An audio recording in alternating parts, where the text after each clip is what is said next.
Howdy gang, and welcome back to Pool School. In today's episode, I am going to deliver as promised. I'm going to do a video on how to change the sand in your sand filter. So what do you say we get going?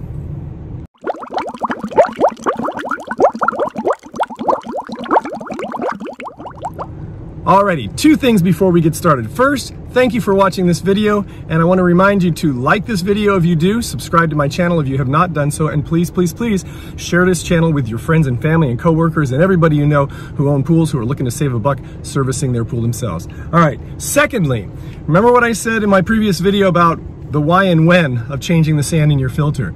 I actually don't change sand in filters anymore because it's just such a pain in the rear to do, but I can talk you through it and show you how it's done. So that's what this video is. So I'm not actually going to be doing it.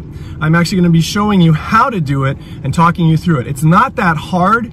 It's just painstakingly laborious and time consuming, and it's a mess. And that's why I usually recommend, as I said before, find somebody. I would suggest hiring somebody who's licensed, insured, and bonded, who knows what they're doing, to do the job for you. Because it's, I think it's worth the money.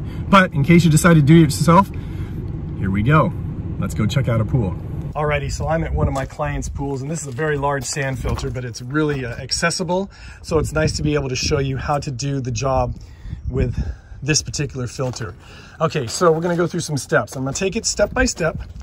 I'm assuming that you already know how much sand your filter holds. If you don't, look at your label, find the model of yours, and look online. Please don't email me and ask me, because you can just do a Google search based on the model of your sand filter and find out how much sand you need. If you're gonna use something like a sand substitute like zeolite, usually those you use less, so you wanna do the conversion yourself, okay? So we're assuming you have replacement sand and or something like zeolite to replace the sand that's in your filter, okay? So the first thing, step number one, and please do it in this order. Step number one, make sure that your pump motor will not come on at all during the process. So obviously open up, inspect it, make sure it's off. This one has an override here that you can open this up and you flip that switch down. See it right there, okay? Yours might have an override like that too. Just remember that when you're done, you're gonna flip that switch back on so you don't think, oh my gosh, I killed my motor, okay? All right, so that's step number one. Step number two, you're gonna remove this lid, okay? On the top of your sand filter. It might be a little different, but some of them look like that. Now, this one has a special tool which they actually have put away, which is good. I'm gonna see if I can find it. Hold on just a second. And I did find it. Here it is. And most of your filters come with, if they have some kind of special tool to remove the top, they come with it. If not, you can probably get one at a pool supply store. And this fits on right here. I'm not gonna do it. Remember, I'm not gonna actually do this. And you're gonna unscrew this lid, all right? When you unscrew it, underneath this is an O-ring that you're gonna wanna make sure you inspect it and make sure that it is not cracked, not broken. If it is, you're gonna have to replace it, and you can get one of those O-rings at a pool supply store. But you are going, if it's in good shape, you're gonna wanna clean it. You're gonna wanna clean the lid, and don't worry about this area of the filter yet, because you're gonna have to clean that after you add your sand and everything. So don't do it twice. So after you remove this, inspect the O-ring. If it's in good shape, clean it, clean the lid, the rim, and everything, and set it aside, okay? Because you're gonna wanna lubricate that ring, that O-ring, before you put it back on, all right? Then once you do that, it'll expose all the sand in there, okay? Now, you're gonna have water in there, so you're gonna wanna unscrew the drain plug down here. There's a drain plug. Most sand filters come equipped with one, and that drain plug is gonna have an O-ring on it also, inside it also, so make sure you don't lose that O-ring. That should be able to be unscrewed pretty easy. If it's done right, you don't want it so tight on there, but if you need a pair of channel locks, you can just unscrew that, okay? And that's gonna allow the water that's in there, maybe some sand, to flow out and drain out. But you don't wanna use that to try and drain all the sand, because there's just too much sand in there, okay? Again, inspect the O-ring, make sure it's in good shape. If it is, clean it, and you're gonna lube that when you put it back on, okay? So you're just gonna leave this for a little bit and let the water drain out. Now, the only time you're gonna get a lot of water draining out and it won't stop draining is if your pool sits above the level of your equipment. And in this case, it doesn't. It's pretty even. So you're not going to have that problem. If your pool equipment does sit lower than your pool, you're going to have to close off the suction valve here so that no water comes running in. You probably have to close these valves up as well, the return valves, or water will start flowing out of the pool back into here and then out your drain, the drain plug, the drainage area of your sand filter. So if your pool sits on level ground with the filter and all that, you're fine, don't worry about it. Or the filter sits above the level of your pool, you're fine too. It's only if your pool sits above the level of your equipment that you need to shut those valves off. But if you do that, make sure you note where they are so you open them all before you fire everything back up, okay? So you wait a little bit till there's just a little trickle of water coming out of there, and then you can go in there and do the fun part, and this is the worst, all right? You get to scoop out all the sand inside this filter, taking very care that you don't crack the manifold inside of there. And I'm gonna pause this right now and show you a picture of what that manifold looks like. So here it is. So there it is. This is the cutaway section of the filter. Typically for this kind of filter, that's what it looks like. Some are a little bit different, but it's that bottom portion that I've highlighted in red that you got to be careful, but really you don't want to hit any of that plastic stuff and risk cracking it. But those bottom things are the most delicate. Okay, so you're aware of the manifold inside there. You're going to use, people use different ways to empty these things out. I personally, when I used to do it, I used a big industrial shop vac, you know, like I think mine was 60 gallon. Okay. So if you have a shop vac, that to me is the best way. The only thing is if your sand is impacted and clumped in there, it won't grab those, but you can get those by hand. Okay. Other people, they use like an ice scoop to scoop it out. Some of them use just hands with gloves. But however you find is the best way to do it. Like I said, I use the shop vac because it allows me to get really good and I'm not risking hitting that manifold inside there to, you know, and damaging it. So get all the sand out. And then as my shop vac would fill up, I just dump the sand off to the side. So after you get it all emptied out, you want to really suck all that sand out. You want to look inside. And that manifold, you want to inspect it just visually. You might have to hold a flashlight in there and just make sure there's no cracks in the manifold or breaks in it, in which case that would allow new sand to flow back into the pool, and you don't want to let sand flow back in the pool. So if that's cracked or broken, you get to replace that, and that's a beast to do. You have to literally assemble it inside the thing. So it's not a fun thing to do, but this is not a video on that, nor am I going to do one because it's a beast. Then usually what I do is I take a hose and I kind of just rinse it out a little bit to make sure I get all the sand out and the rest of it drains through that drain plug, okay? Now I've got all that done, and then we're gonna start to put everything back in and put it all back together, okay?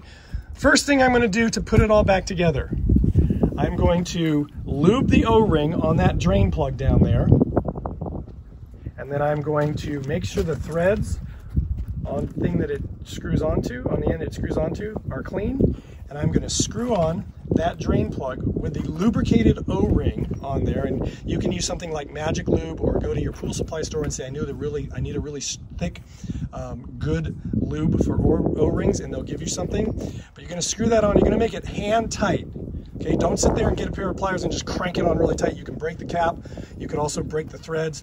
So hand tight. If you want to go a little further, you can take a pair of channel locks and just slightly, maybe an eighth of a turn more, and that's it. Okay, so once that's on, you're ready to add your sand or zeolite or sand substitute or whatever it is. Make sure you know the proper amount. As I stated earlier, go online, find out the model of your pump, of your filter, sorry, and this one has a list and obviously the labels all, but if you notice on this one, if you look down here, I don't know if you can see it, see that hole punch, the part right there where my finger is, it's hole punched, okay? Let me see. Let me take my glasses off so I can see. Right there. That's the model that this one is, okay? And you're gonna find out how much sand it needs. And you hopefully have that much sand. And if you're using an alternative sand, a lot of times you use less of that, so you need to do the conversion based on the label of that alternative sand, okay? All right, so you start pouring it back in via the opening, and don't just dump it all in really hard because you don't want to crush that manifold underneath there, inside there. You want to just kind of distribute it around and pour it all in. Once you've got all that you have, that's all the required sand in there, remember, make sure it's pool sand, then you get to put this back on. So now you can clean off this rim area. Make sure that the lid and the O-ring are clean. You want to get that lube and really lube up that O-ring, and then put it back on, screw the lid back on, use your little tool again to tighten it on. And again, don't crank it like crazy. It wants to be snug, firmly snug, but not cranked down, because you can crush that O-ring or you can break this, and that would be a really bad thing, okay? So once you've done that, you're ready to turn on your system. Now this part is super, super, super critical, okay? Please do it like this. You want to open your backwash valve, however it needs to open, because you want to set your pool to backwash when you initially prime your pump after adding fresh sand. If you don't, all that powder and dust of the sand that is in there is going to blow into your pool, and you're going to end up with a super cloudy pool, and it takes a long time for your system to filter all that out. So don't make your fresh sand have to work so hard. What you're gonna do, and I did that with my mom's pool when I changed it to zeolite, all that zeolite dust, I forgot to backwash it when I first turned it on, and all the dust went into the pool, and it took a week for it to clear up. So set the backwash valve to backwash. You might need to prime the pump because this has probably been empty for a couple hours while you were doing the job. So to do that, you just fill that with water, close it, and then you're gonna hit the start button or the fire it up. You're gonna fire it up and it'll start priming, but it'll automatically start backwashing the water. Remember, we're trying to get that dust of the fresh sand or zeolite or whatever substitute you're using out of there. Once the water runs clear, let it run for a few minutes, okay? Just let it run for a few minutes, making sure you have plenty of water in your pool to begin with. It shouldn't drain your pool much, so you should be safe. It's just like backwashing your filter. 2 or 3 minutes, it should start running clear. When it runs clear, shut the pump off, put your backwash valve back up to filter. Remember, if you adjusted your valves, you want to make sure that they were put back in place before you did what we just did. And then fire it back up, and you're back in business. Now, you might get a little bit of powder blown back in there after you've done that process, but it's not going to be so much that the pool can't handle it, and it should be very minimal. So once you do that, you run your system, you got it running, backwash valve is closed, inspect it for leaks, check the lid, the top, check the drain plug, and if you got no leaks, you're back in business. So there you have it, folks. That's my video on how to change the sand out in your filter should you decide to do it. Hope it made sense. Just remember a couple key points. Number one, make sure your system can't turn on while you're doing the job. Number two, make sure that your O-rings on the lid or the cover, where the opening and the drain plug are in good shape and lubricated and clean when you put them back on. Remember, snug but not crazy tight. All right. And then also be careful when you're inside the filter, getting the sand out, which I again suggest using a heavy duty shop vac because I think it's the fastest way to do it. Make sure that you're careful not to hit that manifold inside and do any damage to it. And then lastly, when you restart everything back up with a fresh sand or whatever substitute you're using in there, make sure it's set to backwash before you reprime the pump. Then reprime it as it's backwashing it so that all that dust and powder from the sand or whatever product you're using doesn't go back into your pool and make a headache for you and delay your time to swim in your pool. Once that thing backwash is clear, then you can turn the system off, reset your backwash valve to filter, turn it back on, inspect it for leaks, and then you're done. So anyway, I hope that made sense. Remember, if you have any comments or questions, you can always post them in the comment section below this video, or if you'd like, as always, you can email me directly. My email address will appear right across the bottom of the screen. It is kennypoolschool@gmail.com. Once again, kennypoolschool@gmail.com. Thank you so much again for watching, and remember to like, subscribe, and share. And until we meet again, remember, when you have a pool, have fun, be safe, and always, always, always watch those kids and elderly folk and pets around water. And I'll see you next time. Good swimming to you.